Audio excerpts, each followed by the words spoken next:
আমার বাড়ি সাতনগর। আমার নাম মুজাফফর হোসেন খান। আমি 6টা গরু আসামগঞ্জ হাটে নিয়ে আসছিলাম। খুব ভালো দামে বেচছি, খুব ভালো লাগলো। তাও 80, 85, 90, 110, 20। 14টা নিয়েছি।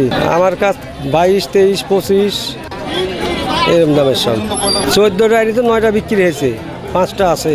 বাজার কম, কারণ মনে হচ্ছে লোকের হাতে পয়সা করি নাই, না সকালে বৃষ্টি এলো এই কারণে হইন না, ওটা আল্লাহ ভালো জানে।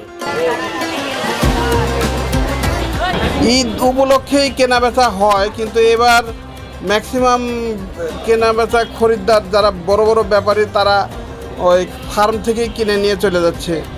তারপরে সাধারণত যারা খুচরা ক্রেতা, আমি 1টা 2টা যারা কোরবানি দেয় তারা আগে হাটে আসতো, এখন তাদেরও আশা কম।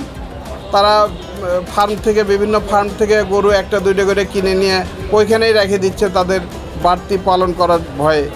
প্রতি বছরের ন্যায় প্রতি বছর যে আমরা 2টা করে হাট পাই, সে তুলনায় এবার খুবই কম, যা ভাষায় প্রকাশ করা যায় না।